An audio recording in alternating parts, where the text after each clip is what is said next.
እኖ ጊዜ ሁሌ ያው ነው። ሰው ነው ጊዜን ጥሩ መጥፎ የሚያደርገው። ጊዜ ፈጣሪ ስጦታ ነው። እኛ ሰዎች ግን ጊዜን ጥሩ መጥፎ እናደርገዋለን በመግባታችን። ጤና ይስጥልን።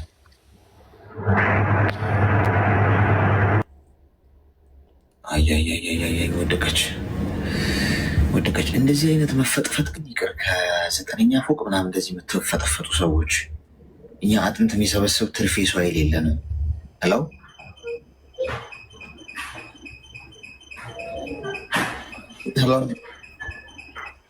አብዛኛው ቅድም ታብ ሲያደርግ የመጣበት መሰለኝ።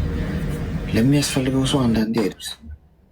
እሺ ሜምበር ሁኑ። እሺ ሜምበር ያልሆናችሁ ሰዎች የዚህ ቤት ከላይ ከስሜ ጎን ያለውን ልብ ቅርጽ ምልክት እየነካችሁ ሜምበር ሁኑ። ሄሎ ሄሎ። እሺ ቀጣይ አዎ ኮይን አስቀምጥላችኋለሁ። አንድ ጊዜ የመጀመሪያውን ዙር ሰጥቻችኋለሁ። ሁለተኛ አሌክስ እንኳን ደህና መጣሽ። እንኳን ደህና ቆየን። ሰላም ነው ወንድሜ? ክብሩ ይስፋ ደህና ነኝ። ምን እንታዘዝ? የሆነ ምክር ፈልጌ ነው የመጣሁት። ብዙ ጊዜ ላይቭ እከታተላለሁ። እሺ ንገሪኝ። ውሃ ልቅዳ። ውሃ እየቀዳሁ ልስማሽ። እኔ በፊት ባለትዳር ነኝ።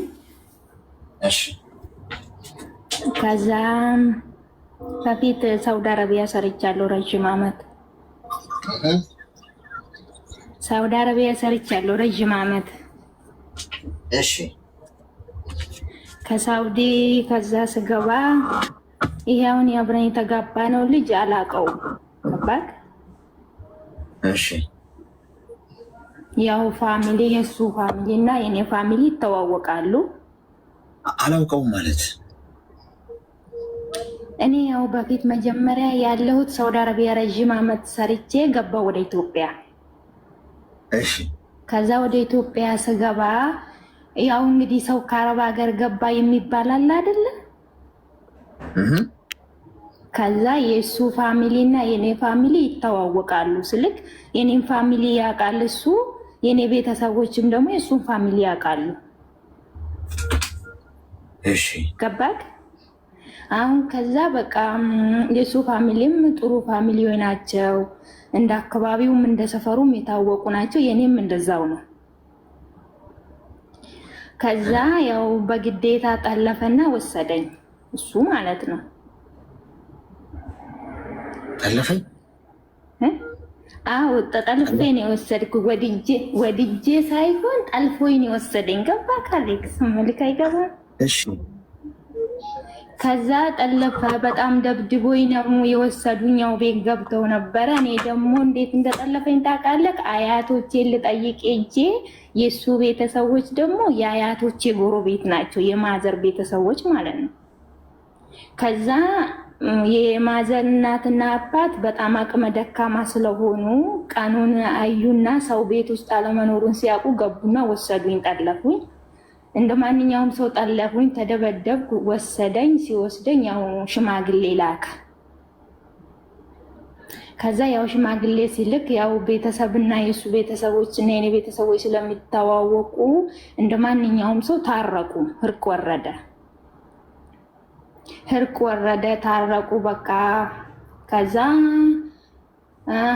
እኔ ሐምሌ ገብቼ እሱ ነሐሴ ምናምን ወሰደኝ፣ ጠለፈኝ። ከዛ የካቲት ምናምን ውስጥ መልስ ጠሩ ቤተሰብ፣ የኔም ቤተሰቦች የቤት መልስ እንደ ማንኛውም ሰው በቃ ሰርግ ተደገሰ፣ ተጋባል። ከዛ መልስ ሲጠሩን ጊዜ ከዛ እንደዛው በቃ ቤተሰብም ታረቀ፣ የኔም ቤተሰቦችም በቃ ሁሉንም ነገር ተዉ። እኔም ከሱ ጋር መኖር ጀመር።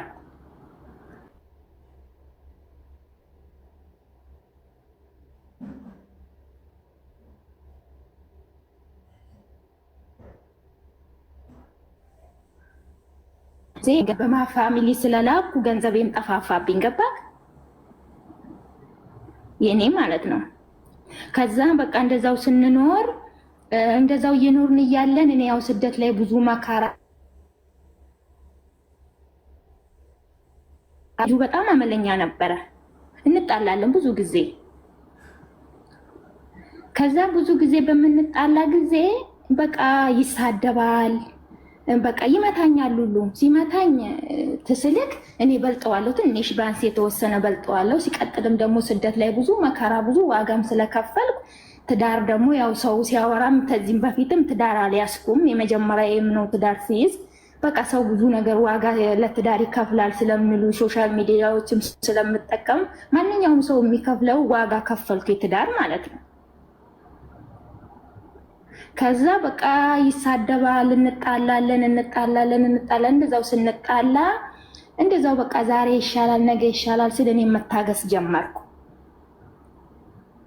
ከዛ ስታገስ ምን ሆነ መሰለክ፣ በመሀል ልጅ መጣ።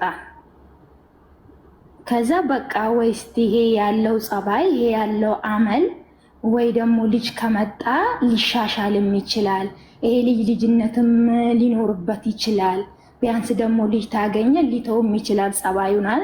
እግዚአብሔር ይመስገን ሴት ልጅ ወለድኩ።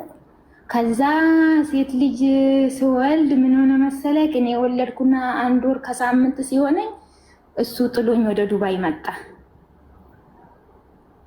ከዛ ወደ ዱባይ ሲመጣ ጊዜ እኔ ግን እውነት መናገር ከሆነ ጠልፎኝም ቢወስደኝ ባላቀው በጣም ነው የምወደው። እውነት አለክስ፣ ለምን ወንድ ልጅ ይወደኛል አትልም? ወደዋለሁ እንጂ ስልክ አሁን ለምሳሌ እኔ ወደዋለሁ ግን እሱ ይወደኛል ብዬ የምገልጽበትም ቃላት የለኝም። ግን ወድሻለሁ ይለኛል ስልክ አሁን ደግሞ ወድሻለሁ በሚለኝ ሰዓት እሱ ስለሚመታኝ እሱ ስለሚያመናጭቀኝ እሱ የሚወደኝን አሃን እኔ በምንድን ነው የማውቀው? በምንም ላቅ አልችልም። ገባክ?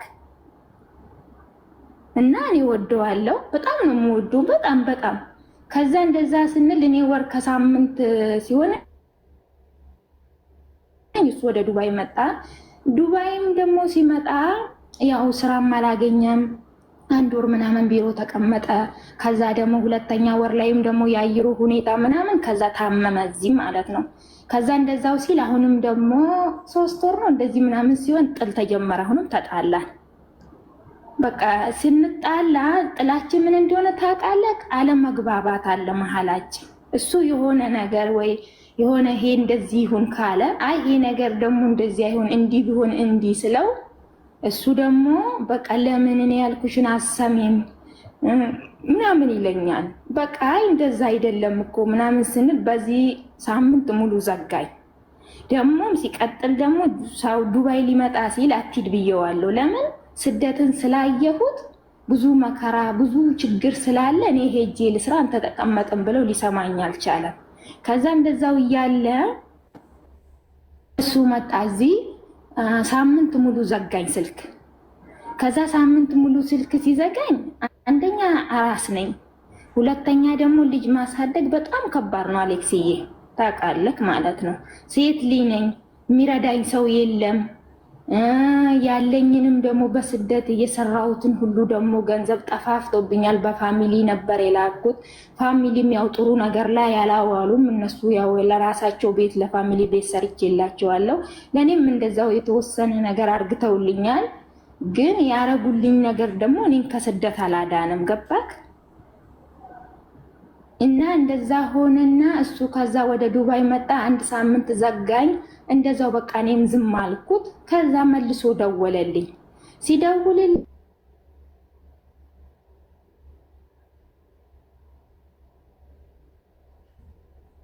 ከዛ ምንም አማራጭ ሳጣ እስከ 6 ወር ድረስ ልጅቷን ያስኩና ልጄ 6 ወር ሲሆነኝ በቃ የሚረዳኝ የለም፣ አይዞሽ የሚለኝ ሰው የለም። በቃ ኢትዮጵያ ላይ በጣም ተቸገርኩ። በጣም ቀባት እሱም መጥቶ እዚህ ስደት ላይ መጥቶ በቃ ምንም የረዳኝም ነገር የለም፣ አይዞሽም አላለኝ። በቃ ሁልጊዜ በቃ አለመስማማት ስለምን በቃ እኔም ሁሌ በሚደውልልኝ ሰዓት በቃ ሰላም ነው ሰላም፣ እንዴት ነሽ? በቃ ልጅቷ ደህና ናት ደህና ናት፣ በቃ ደህና ነኝ ብዬ እሱ ምንም ስላሌለው እዚህም ስራ ስላልተመቻቸለት በቃ እኔ ዝም አልኩና በቃ አለኝ ነው የምለው። በቃ አለኝ ምንም ችግር የለም ምናምን እያልኩ ስልክ ዘጋለው። በቃ እናወራና የተወሰነ ከዛ እንደዛ ሲል በቃ ሁሉም ነገር ሲከብደኝ የ6 ወር ሊጣልኩና መጣሁ እኔም ማለት ነው ወደ ስደት። ልጅቷን ጥዬ ልጄን የጣልኩት ለሱ ቤተሰቦች ነው። ለሱ ቤተሰቦች ጣልኩና የ6 ወር ልጅ ጥዬ ጡቴ ያዘኝ። በቃ ልጄ ትናፍቀኛለች። ደግሞም የወለድኩትም ያው የመጀመሪያ ልጅ ስለሆነ በቃ እዚህ መጣው። እዚህ ስመጣም ደግሞ ያው በመሀላችን ጥላለ ነበረ። ከዛ ያው ወደዚህ ስመጣ አናገረኝ። ሲመጣ ደግሞ እዚህ ደግሞ ስመጣ የደረሰኝ ቤት ስራ ይበዛብኛል። ዱባይ ውስጥ ነኝ፣ እሱም ዱባይ ነው፣ እኔም ዱባይ ነኝ። ከዛ በቃ በጣም ከባድ ነው። ምግብም ጽዳትም መኪና ለሚታጠብ እኔው ነኝ ይሄን ሁሉ ስራ የምሰራ። በቃ አሁን በቃ ሲደውልልኝ ምናምን አንደኛ የልጄ ናፍቆታለች፣ ትናፍቀኛለች ልጄ። ሁለተኛ የስራ ብዛት፣ ሶስተኛ ያመኛል እግሬ ምናምን በቃ መቆም ምናምን በጣም ስለሚያመኝ በቃ ሲደውልልኝ ምናምን በቃ እኔ በሳጫለሁ። ስበሳጭ በቃ አይዞሽ ምናምንም አይለኝ። በቃ ታውቃለህ አሌክስ። ከዛ በቃ የማላቀው ሰው ሆነብኝ። የማላቀው ሰው ሲሆንብኝ እንዲሁ ስንጣላ አሁን እዚሁ ዱባይ መጣሁና 1 ወር ምናምን ስልክ ስልክ 1 ወር ምናምን እንዲሁ ባይማይረባ ነገር ተጣላንና 1 ወር አኮረፈኝ አሌክስ።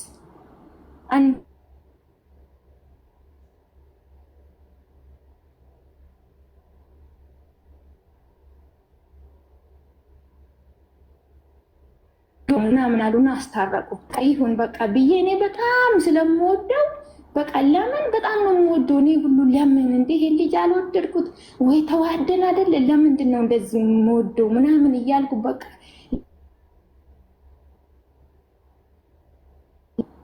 ከዛ እንደዛው እያልን ታረቅን። ስንታረቅም በቃ የማላቀው ሰው ነው የሆነብኝ። ገባ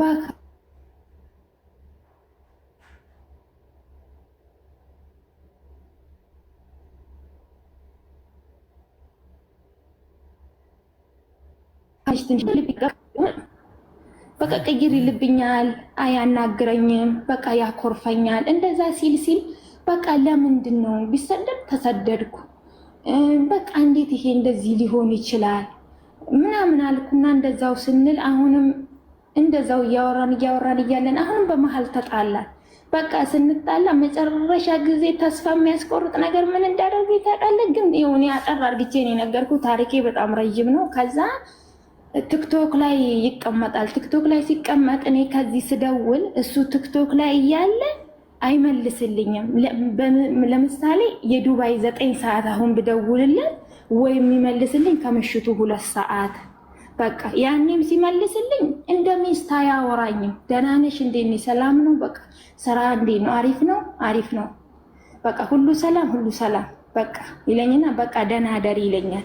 እኔ ደግሞ በጣም እሱን ስለምወደው አውራኝ ባክክ እያልኩት እየለመንኩት አውራኝ እለዋለሁ። ከዛ ቢያወራኝም ደግሞ በቃ አሁን እንዴት ነው ያለሽው? በቃ አለ አይደለ ለወደፊት የምትሰራውን ነገር ሰው ይመካከር የለ እንደ ባልና ሚስት አይለኝም። በቃ ዝም ነው የሚለኝ። በቃ እንደዛው ለምኘው ያችኗን የተወሰነ ደቂቃ ያወራኝና ስልክ ይዘጋል። ከዛ እንደዛው ስንል በቀን አንዴ መደዋወል ጀመር። በቃ በቀን አንዴ ያው እሱ ስራ በፊት ካምፓኒ ውስጥ ስለሚሰራ ማታ ከስራ ሲገባ በቃ ደስ ባለው ሰዓት ይደውልልኝ። በቃ እሱንም ማጨናነቅም አልፈልግም ብዬ ተውኩት። እኔ ገባክ? ከዛ ተውኩትና በቃ እሱ ያው ማታ ያችን ሰዓት ጠብቄ ስልክ አነሳለሁ። በቃ ያወራኛል ይዘጋል። ከዛ ሲል በቃ በመሃል እንዲሁ እየተቀየረ መጣ። ከዛ እኔ ጥያቄ ያቀረብኩለት ምንድን ነው? እኔ ሴት ልጅ ነኝ። በእርግጥ ልናደድ ይችላለሁ። አንተ በምናደድ ሰዓት ሚስትህ ነኝ። አትቆጣኝም ወይ? ችግሬን ደግሞ ችግር ካለ ደግሞ ይሄ ነው ችግርሽ በለኝ። የማትፈልገኝም ተሆነ በቃ አልፈልግሽም በልና ንገረኝ። በቃ እኔም ለአንተ ምን ልሰራ ደውላለሁ ምናምን እለዋለሁ። ስለው አይ አንቺ ነሽ የማትፈልጊው፣ በቃ አንቺ ታልፈለግሽኝ ታዲያ እኔ ምንም ማድረግ አልችልም። በቃ እና እኔ አልፈልግሽም አልኩሽ፣ እኔ አልወድሽም አልኩሽ ይለኛል። እንደዛው ሲል በቃ ስደውልለት ወይ ደውዬ ስል ኢሞ ቢዚ ይላል። በቃ ወይ ቆይቶ ይመልስልኛል፣ ወይ ቲክቶክ ላይ ያለ ስልኩን አነሳ ሲል በራሴ ምን አይነት ውሳኔ ወሰንኩ። በቃ ደስ ባለው ጊዜ እሱ ይደውልልኝ ብዬ በቃ ኢሞዬንም አጠፋፋውና እስቲ ቆይን ሰው አልኩና ለ3 ቀን ስልኬን ዘጋው ጭራሽ ማለት ነው። መስመር ቲክቶክ፣ ኢሞ፣ ዋትስአፕ የሚባል መስመር ጠፋው ለ4 ቀን ምናምን። ከዛ በአራት ቀኔ ከፈትኩ። ስከፍት ጊዜ በቃ ጨነቀኝ፣ በጣም ጨነቀኝ። በዛ በአራት ቀን ውስጥ ማለት ነው። በጣም የሚገርምህ ነገር ያመኛል፣ እንደሚያመኝ የሚያውቃል። ምን ሆነሽ ነው? ለምንድን ነው የጠፋሽው? ምን ሆነሽ ነው? ምን ችግር አጋጥሞሽ ነው አላለም። ግን ሌሎቹ ጓደኞቼ ምንድን ነው በሰላም ነው? ምን ተረቧ ተጣልተሽ ነው? በቃ እንደዚህ እያሉ ልጆቹ ሲጥፉልኝ እሱ አንድ ፓራግራፍ ቴክስት አልጻፈልኝም። በጣም የሚያሳዝነው ማለት ነው። ከዛ እንደዛ ሲል በቃ ተውኩት። እኔም እርግፍ አደረኩና ተውኩት። በቃ መደዋወልም ተውን። በ3 ቀን አንዴ ሪካርድ ማድረግም ጀመርኩ። በቃ እንደዛው እያልን ስንል በቃ ከበደኝ፣ ውስጤ ጨነቀኝ። እኔ ያኔ በፊትም ሄጄ ሳውዲ አረቢያ ላይ ያ ሁሉ ንብረቴን አጣው፣ ያ ሁሉ ሀብቴን አጣው። ይሄ ልጅ ቢኖረኝ እንደ ሰው የተሻለ ነገር ከኔ የተሻለ ነገር አግኝቶ ነው ዛሬ ሰርቼ ደግሞ 3ኛ ወደ ስደት እሰደዳለሁ ወይ እንዴት አደርጋለሁ ብዬ ከዛ በቃ ለኔ ፋሚሊ ደወልኩና ለኔ ፋሚሊ ነገርኩ።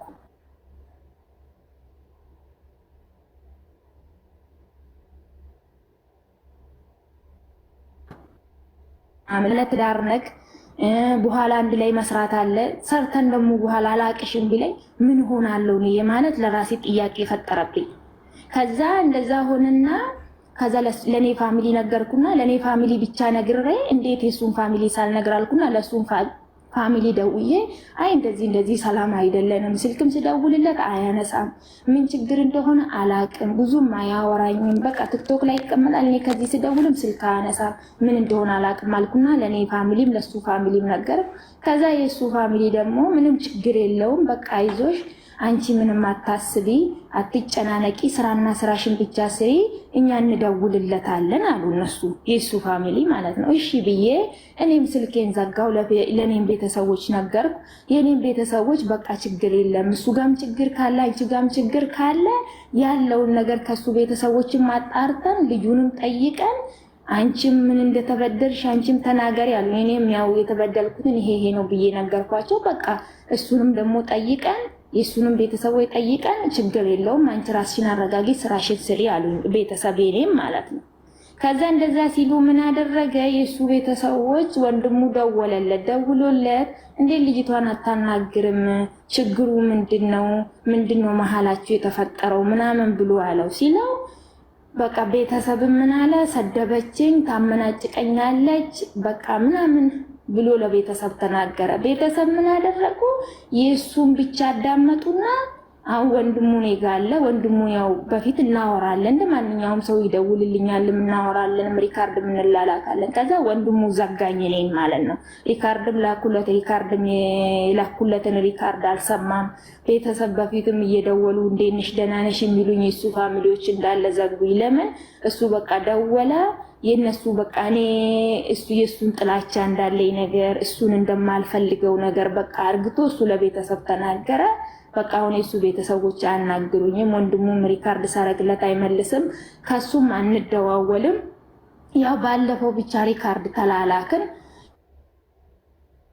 በቃ ስንላላክም በቃ አለ አይደለ በቃ እንትን አለ። ትላንትናም ደግሞ የሆነ የኔ ሙዜ እዚህ ያለ ነበረ። አይ በቃ እንደዚህ ሰምቼ ነው ታረቁ ምናምን ሲል በቃ እኔ እርቅ አልፈልግም። ለምን አንተ ዛሬ እዚህ ስደት ላይ ሆነክ ወንድ ይሄን ያህል ጥላቻ ካደረገ በቃ ብዙ ፈተና ይሰድበኛልም ይመታኛልም በቃ ብዙ ነገር ነው በቃ ያሳለፍኩት ገባል።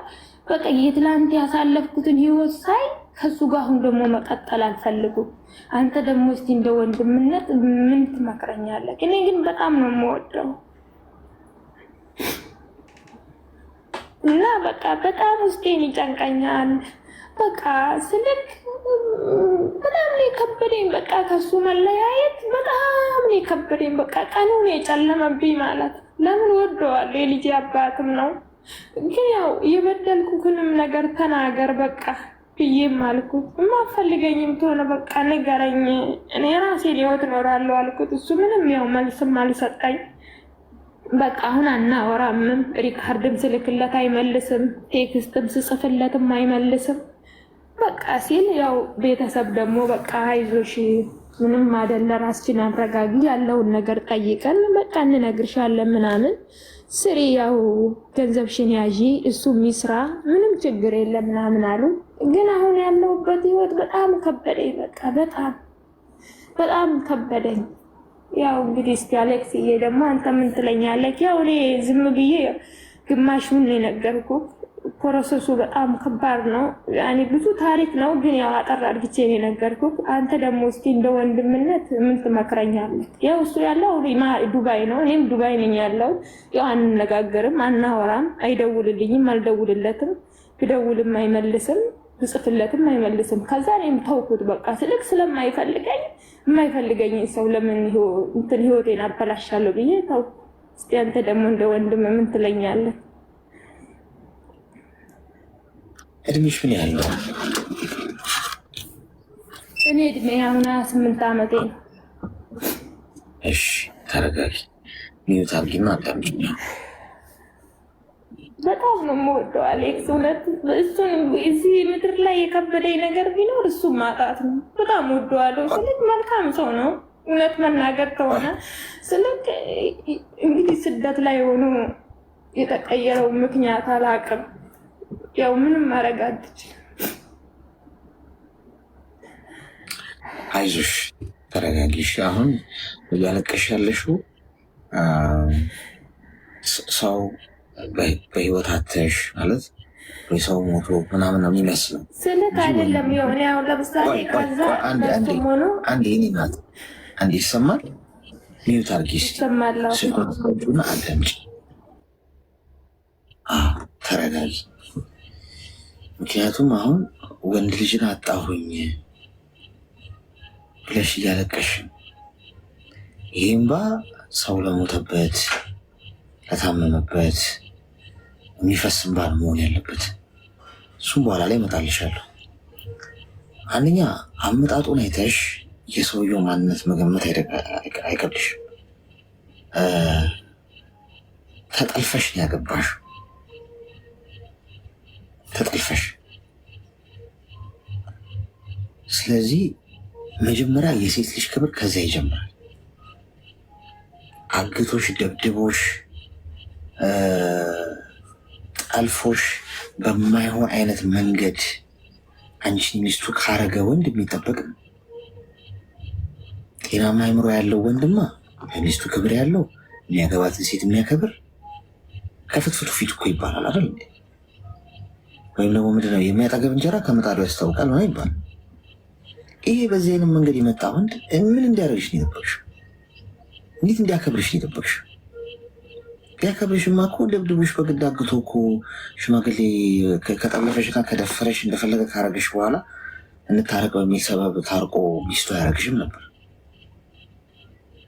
ምንድን ነው የምትጠብቂው? ሁለተኛ ነገር ሙሉ በሙሉ ድጋፍና ምርኮዝሽን እሱ አድርገሽ እሱን የተደገፍሽው። ይሄ በጣም አደገኛ ነው። የሰው ልጅ መደገፍ ያለበት በዚህ መጠን ፈጣሪውን ብቻ። የሰው ልጅ እንደዚህ ተደግፋችሁ የሰው ልጅ ይሰበራል፣ ያዳልጠዋል፣ ትቷችሁ ይሄዳል፣ ነገ ይንሸራተታል። ስጋ ለባሽ ነው። በሰው ልጅ የሚመካ የተረገመ ይሁን ነው የሚለው መጽሐፍ ቅዱስ። ስለዚህ ሰው ላይ በዚህ መጠን የአምልኮ ያህል አንዳንዶቻችሁ ስታፈቅሩ ፍቅር ሲይዛችሁ የአምልኮ ያህል ነው የሚሆነው። በቃ ያንን ሰው ካጣሁት እንዴት እሆናለሁ? ህይወት ይቀጥላል ወይ? እንዴ ፈጣሪን ባጣ ነው ህይወት የማይቀጥለው። የኔ እናት ሰውማ ብሄድ ሰው ይመጣል። አንዱ ብሄድ ረስተሽ ትቀጥያለሽ። የእናት ሞት ይረሳል እኮ። ሰው እኮ የሚወደውን ሰው ሀዘን በህይወት ቀብሮ ምንም እንዳልተፈጠረ ህይወቱ ይቀጥላል። ጨካኝ ስለሆነ አይደለም ያ ሰው። የሰው ልጅ ህይወት እንዲቀጥል ወደፊት እንዲጓዝ ተደርጎ ነው የተፈጠረው። ዋናው ነገር ማስተዋልና ቆም ብሎ ማሰብ እንጂ የኔ እናት እዚህ ምድር ላይ ተሰብሮ የማይጠገን ሄዶ የማይረሳ